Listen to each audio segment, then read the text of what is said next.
Demikianlah sabda Tuhan. Terpujilah Kristus.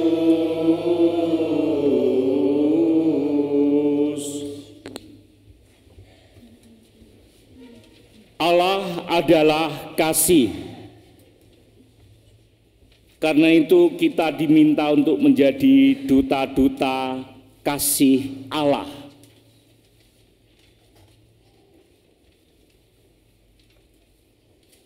Kita dalam hidup sehari-hari berupaya untuk mengerjakan atau mengungkapkan, merealisasikan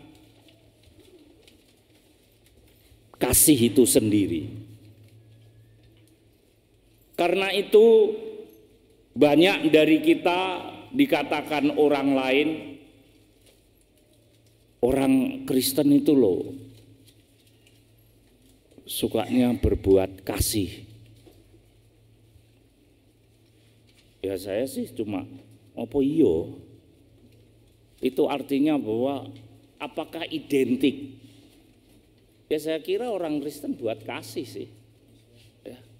Tapi masalahnya kasih yang bagaimana? Kasihnya siapa? Kan mesti harus diperdalam begitu, karena ada banyak bentuk-bentuk ajaran kasih di luar kekristenan. Kok kira nggak ada? Ada. Siapa bilang nggak ada?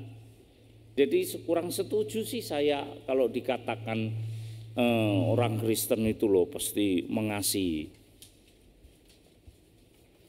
Bukan orang Kristen, bedakan orang Kristen dengan ajarannya. Di Kristen ajaran kasihnya itu dituntut yang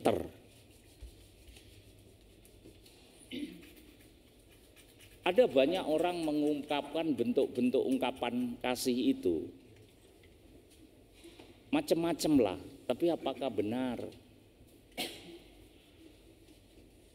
Ada orang mengungkapkan kasih, dia berdoa sungguh-sungguh, itu enggak salah.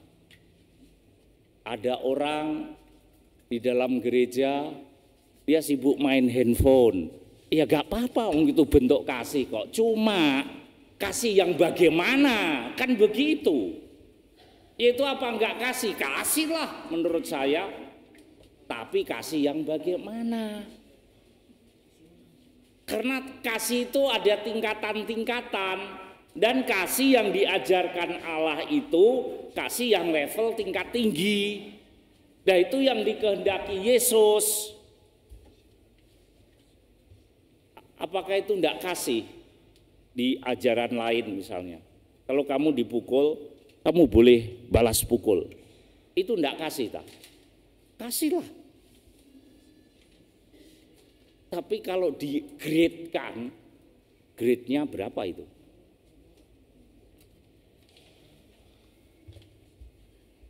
Kalau kamu saya disuruh ada ajaran kasih, kasihlah sesamamu.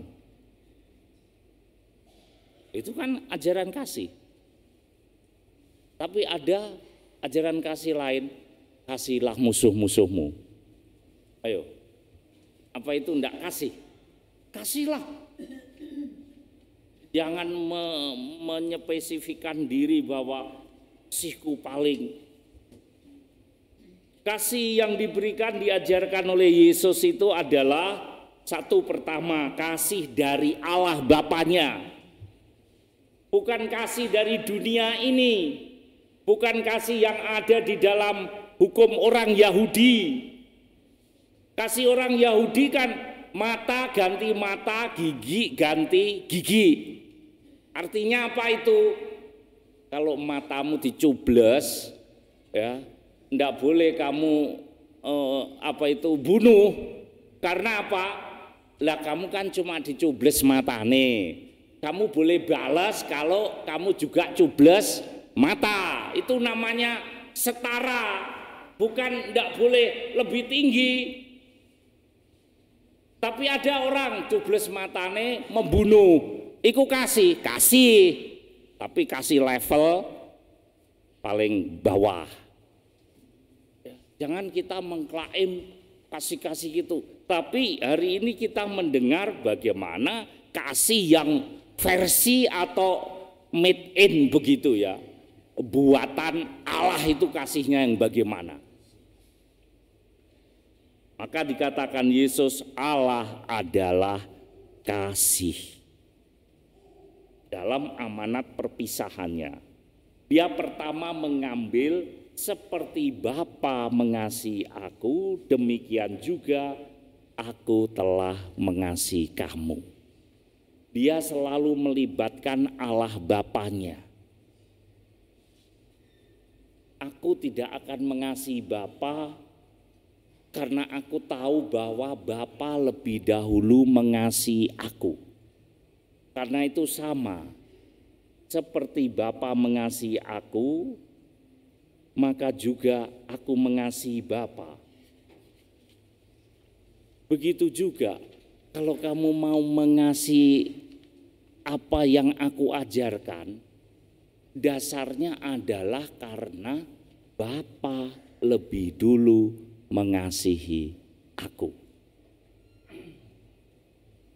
Jadi bukan karena dia sudah menolong aku, enggak. Ini istilahnya kasih wajib. Wajib.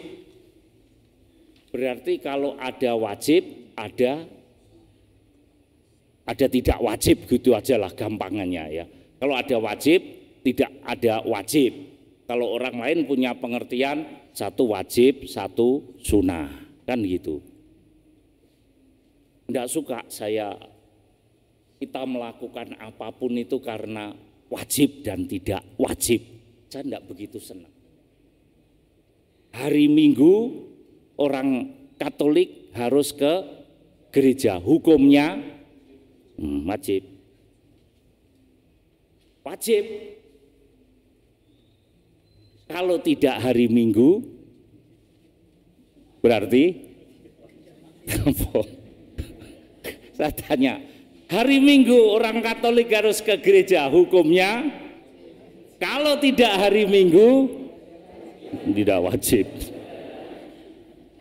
Kalau misa hari Minggu hukumnya kalau hari biasa wajib apa nih? Tidak wajib. Sehingga apa? Banyak yang tidak ke gereja misa. Misalnya hari Minggu dengan hari lain sama apa enggak? Kenapa diwajibkan dan tidak diwajibkan? Ya. Kan sama. Harusnya hari biasa pun juga bukan lagi hukum tidak wajib. Tapi kalau kamu melakukan itu karena kesadaran, itu akan berbeda. Itu berbeda. Saya kalau ditelepon orang malam-malam untuk perminyakan, wah iki wajib apa ora? Mosok ngono sih. Lah karena aku romo rek yo wajib. Atau misalnya jam-jam tertentu begitu. Enggak begitulah ya. Bukan karena kesadaran tapi karena kewajiban. Yesus mengajarkan kasih yang karena Bapa lebih dulu mengasihi aku. Bukan karena aku ingin menolong orang, tidak, karena Bapa lebih dahulu mengasihi aku. Karena itu kasihnya dari Allah itu tidak boleh dispesifikan atau tidak boleh dibatas-batasi.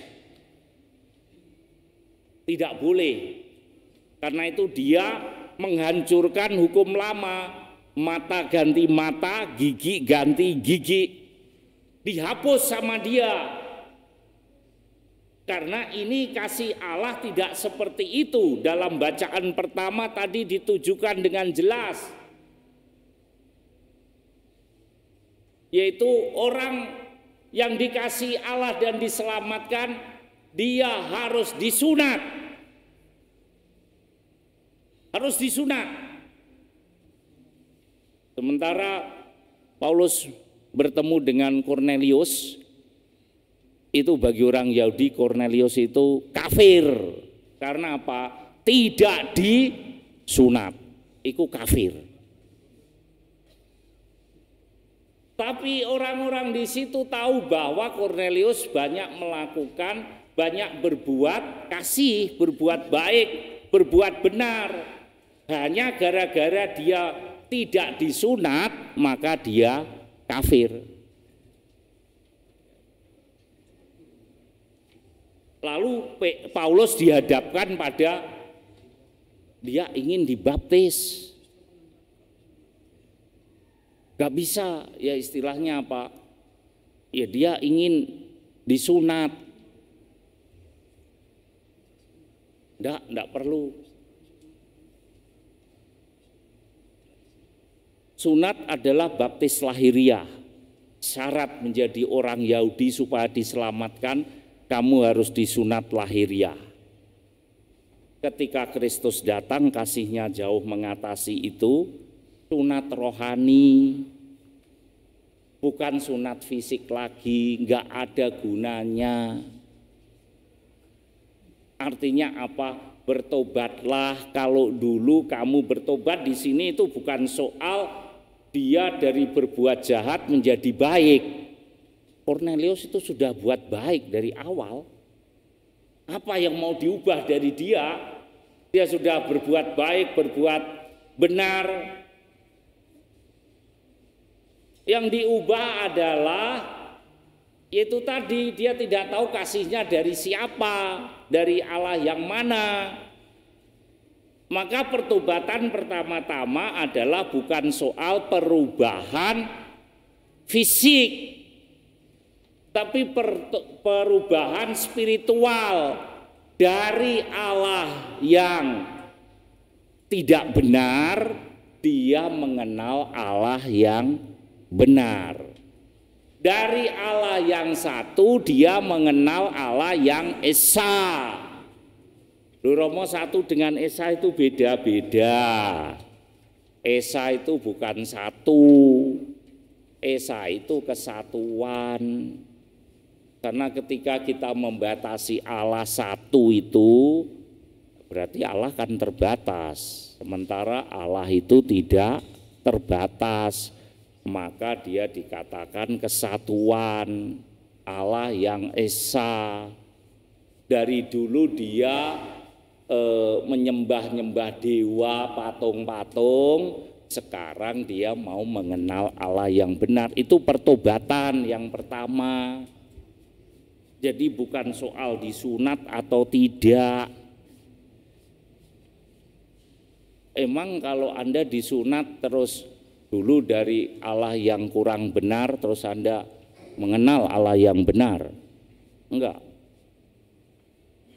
Tidak kan?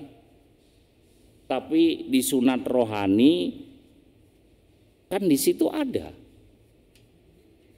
Karena harus mengucapkan apa? Syahadat kan? Iman rasuli toh. Aku percaya akan Allah Bapa yang Maha Kuasa, pencipta langit dan bumi, dan akan Yesus Kristus. Nah, mengakui ketritunggalan Allah. Itu yang pertama-tama, ya. Bukan malah pertama-tama berubah dari berbuat jahat menjadi baik. Enggak perlu itu kalau begitu, untuk apa itu istilahnya dipertobatkan. Gak usah. Pertobat itu soal mengenal Allah yang benar agar kasihmu menjadi kasih yang sempurna, kasih yang benar, levelnya naik dari mata ganti mata, gigi ganti gigi, dinaikkan dari mengasihi sesama, dinaikkan ke level mengasihi musuh. Lah itu jauh lebih tinggi. Itulah yang dikatakan oleh Yesus. Karena itu kamu harus tinggal dalam kasihku, karena aku tinggal di dalam kasih Bapa, supaya kasih Bapa ada di dalam aku dan kasihku di dalam Bapa. Bapa tidak kelihatan roh. Karena itu yang paling gampang kamu ngikuti kasihku yang kelihatan. Karena Allah tadi sudah menjadi firman, menjadi manusia yang bisa kamu lihat. Tidak lagi kata-kata, tapi dalam perbuatan yang nyata. Nah kalau kita hanya dengar kata-katanya kan belum apa ya, belum valid lah ya, belum valid. Misalnya kita harus mengasihi musuh, orang yang membenci kita, ya itu kan ajaran baik, tapi kan tidak cukup.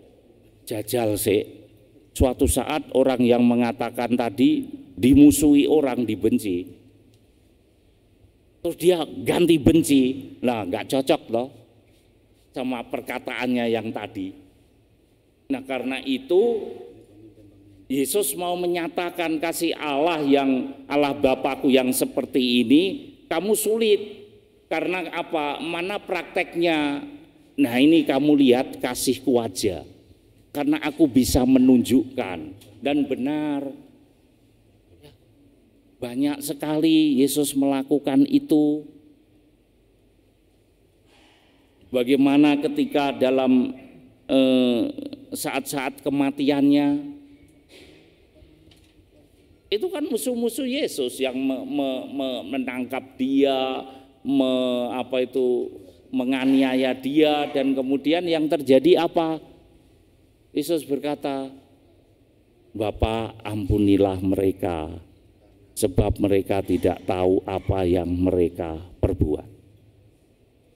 Ketika saudara mengalami seperti itu, emang keluar dari mulut Anda, Bapa ampunilah dia yang kemarin memfitnah aku. Enggak toh? Yang kita katakan, Bapa semoga dia celaka, ngono toh? Itulah, enggak cocok toh. Itu orang Kristen buat kasih.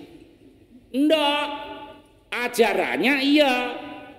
Ajarannya nggak bisa diubah. Karena itu ketika Yesus mengajarkan kasih yang tinggi ini, orang-orang tidak bisa melakukannya. Apakah firman-Nya diubah sama Yesus? Wah, karena orang Katolik nggak bisa, sudah saya ubah aja. Kalau kamu dibenci orang, kamu boleh benci juga, begitu. Yang berubah kan orangnya. Ajaran kasihnya Yesus kan tidak diubah, yaitu umat. Yesus, kalau pastor-pastornya sendiri yang tidak melakukannya, ora tak ubah. Katanya apa, ukuranku bukan pastor, bukan umat. Karena itu dia ngatakan seperti itu. Kenapa sih? Supaya kalau kamu melakukan kasih yang aku lakukan, yang dari Bapa, itu supaya sukacitamu ada dalam sukacitaku. Orang bergembira. Mungkin orang yang sudah seperti ini dikatakan, wah ya, orang gendeng, gak duwe saraf kayak begitu loh. Loh, memang kalau melakukan tingkat-tingkat level tinggi itu, lah sudah ndak pakai pikiran untung rugi begitu, tidak. Nggak ada lagi. Kita itu kan kalau menjalankan kasih kan masih ukurannya untung rugi, do udes, give and take, ya, supaya apa? Dapat imbalan. Karena itu Yesus berkata, inilah perintahku supaya kamu saling mengasihi seperti aku telah mengasihi kamu. Nah, dia sekarang katakan tidak ada kasih yang lebih besar daripada kasih seseorang memberikan nyawanya demi sahabat-sahabatnya. Sudah dikunci di situ. Itu kasih yang paling tinggi. Tidak ada lagi. Lakukan bentuk-bentuk kasih yang seperti itu karena dasar kesadaran Allah Bapa lebih dulu mengasihi kamu. Dan orang yang bisa melakukan level kasih seperti ini, Yesus mengangkatnya menjadi sahabat. Kamu bersahabat dengan sesamamu aja sudah senang setengah mati. Kamu punya sahabatan dengan pejabat-pejabat itu senangnya setengah mati. Ya, ini Yesus mengangkat menjadi sahabatnya Allah. Kita itu senang kan kalau punya sahabat orang punya kedudukan-kedudukan. Sering orang cerita, oh iya Romo itu jenderal itu masih family. Romo saya ini saudaranya Uskop. Ya kalau saudaranya Uskop mau apa? Ya seringkali kita begitu itu. Ya seneng. Loh Allah itu lebih dari Uskop. Lebih dari pejabat yang punya kuasa. Kita sudah dipameri seperti itu aja senengnya minta ampun. Sehingga kesana kemari selalu diomong-omongin. Ya sudahlah mau diapakan lagi ya saya kalau orang kenalan gak gitu ya cuma ya wis lah levelnya ngono. Tapi gak tak omong no, tak batin. Biarlah aja lah mau diapakan. Emang kalau sudah punya kenalan jenderal, ya, Uskop, emang mau apa? Emang kalau kamu ketangkap, ketilang begitu, emang terus, Pak, saya ponakannya jenderal loh, nggak ngurus kon salah melanggar katanya apa?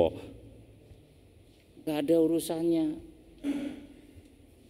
Loh, saya pernah ditilang sama polisi, diminta SIM-nya. Di SIM-nya itu kan enggak ditulis apa sih? Ditulis pastor gitu toh. Tangkap polisi diminta, wah pastor, udah jalan-jalan aja. Enggak Pak, ditilang aja Pak, saya bilang gitu. Memang salah saya itu. Ada garis lurus gitu karena keburu-buru, ya sudah saya langgar, ya itu kan salah, dimintakan SIM-nya di situ. Lah pastor kok melanggar? Pak saya melanggar Pak. Udah karena pastor jalan aja, enggak Pak ditilang aja enggak apa-apa Pak. Kalau ditilang gimana pastor? Ya enggak apa-apa memang saya salah. Terus bagaimana? Ya ditulis saja Pak, dicatat gitu aja. Terus nanti saya ambil kemana? Udah toh selesai. Apa? Memang pelanggar. Itu kasih yang benar. Bukan bejo aku. Bejo. Oh besok diadili bukan karena kepasturanmu. Karena kamu menjalankan kasih yang benar itu. Dan itulah kasih yang diberikan Bapa. Kamu disebut sahabat oleh Allah. Ya. Karena itu mari kita terapkan ajaran kasih Allah itu dengan menjadi duta-duta kasihnya Allah yang diajarkan Yesus loh ya. Bukan kasih yang lain-lain. Karena Yesus hanya mengendaki kasih yang dikeluarkan oleh Bapa, produknya Bapa.